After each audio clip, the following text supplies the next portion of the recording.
Alors, journée exceptionnelle pour ceux qui regarderont ce petit YouTube. Boris Cyrulnik à mes côtés, Igor et Krishka Bogdanov passeront juste après. Boris ne rate pas une visite et fait parfois jusqu'à 6 mois, me fait le plaisir de dire voilà, j'aurai une date en 2019 et cette date c'est aujourd'hui. Bienvenue Boris. Quelle est votre actualité ?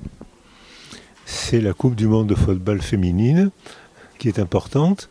C'est le prochain livre que je mets en chantier. Et puis c'est l'été qu'il faudra passer sur la Côte d'Azur. Voilà le projet immédiat. Voilà, toujours cet humour direct, j'adore. De passage à Bruxelles quelquefois, avez-vous un lieu de prédilection ? Alors, je peux pas ne pas dire filigrane. Merci en tout cas. Non, j'ai plein de lieux de prédilection parce que j'ai beaucoup d'amis à Bruxelles. Donc je vais chez eux. Boulevard Wilson, non, c'est ça ? Non. Non, chaussée de Waterloo, boulevard Brandwidlock ? Brandwidlock ? Un nom américain. Brandwidlock, probablement. Peut-être, voilà.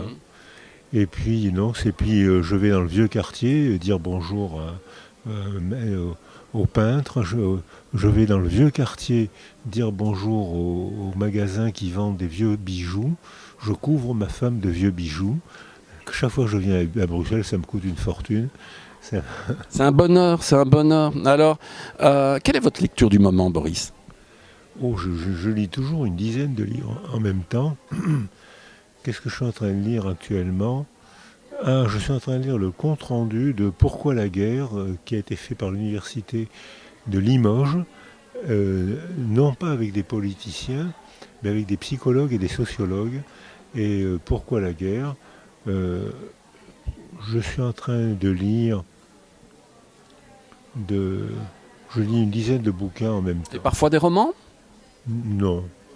J'aime beaucoup les romans, mais je n'ai pas le temps. J'aime un programme de lecture d'essais énorme et je lis très peu de romans. Mais je ne dis pas que j'ai raison. Hein. Je vais vous convaincre de lire 2 romans, au moins un petit conte. J'en parlerai tout de suite. Pour ceux qui ont... C'est pas le premier YouTube de Boris, donc on va voir s'il triche ou pas. Quel est votre premier souvenir de lecture ? Alors, ça doit être un livre... Alors, lecture, ça doit être un livre d'enfant, le Père Castor. C'était... Ou alors, j'ai Le Poil de carotte, Charles Dickens, quand je savais déjà mieux lire. Mais avant, c'était le Père Castor. On vérifiera. Quel est le livre que vous aimez offrir ? J'offre jamais de livres, j'offre mes livres. Parfait. Je ne pense pas avoir posé cette question à l'époque. Une série télé. Il vous arrive de regarder des séries télé ? Non, je regarde C'est dans l'air parce que c'est les seuls non-politiciens qui arrivent à me faire comprendre la politique, parce que les politiciens s'insultent tellement qu'on ne peut rien comprendre, alors que ces journalistes ou ces invités m'aident à comprendre, et il n'y a pas de conflit, il n'y a que des sourires, et je sors, généralement, j'ai appris des choses avec eux. C'est sur la 5 et c'est visible en Belgique. C'est vraiment excellent et ça repasse vers 22h30 en boucle. Donc c'est une très bonne émission à suivre. Donc on ne va pas être redondant, poser les mêmes questions. Quel est le dernier pays que vous avez visité ? Je rentre d'Islande, Reykjavik. C'est le dernier pays. Avant j'étais au Japon, j'étais en Chine, j'étais en Syrie, mais le dernier pays c'est Reykjavik. Quelquefois pour le plaisir ou toujours professionnel ? Les deux, c'est-à-dire la profession est un plaisir.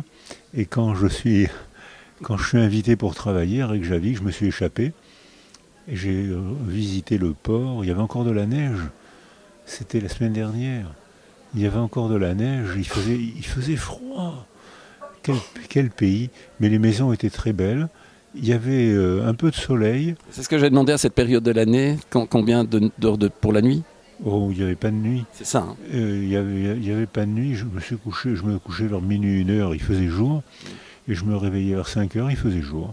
Donc, pas de nuit. Encore une question, comme je fais d'habitude, ou je passe à la dernière ? Comment ? Un hobby ? Ok, un hobby. On va voir s'il y a un nouveau hobby. Non, c'est toujours le rugby, puisqu'on prépare le championnat du monde du rugby qui aura lieu en France. Et puis... en 23, et on commence déjà à le préparer. Mais d'ailleurs, la Coupe du Monde foot féminin a lieu, bien entendu, en France. Quelle est votre équipe favorite ou quel est d'après vos pronostics? Ah bah, j'hésite entre les Américaines et je préférerais les Françaises. Mais si les Américaines gagnent, je serai content quand même parce qu'elles sont tellement sympas et elles jouent tellement bien que dans les deux cas, ça me fera plaisir. Je préférerais les Françaises quand même. Donc, vous voyez que c'est pas un fake.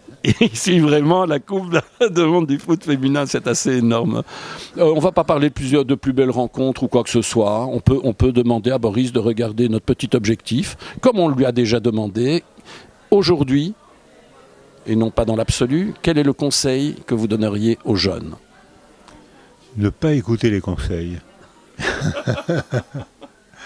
Parce que tous les conseils sont notre expérience, mais la culture change tellement vite que ce qui valait pour nous ne vaut plus pour les jeunes. Et c'est un grand désarroi pour les parents, c'est que avant on mourait dans le lit où on était né. Alors que maintenant on a 3 mariages, 3 naissances, 3 pays. Et ce qui était valable pour nous ne veut plus rien dire pour les jeunes. À développer. Alors maintenant, je peux juste pour la fin passer au tutoiement. Merci beaucoup, Boris, pour ta fidélité. C'est un bon honneur. Merci pour votre travail.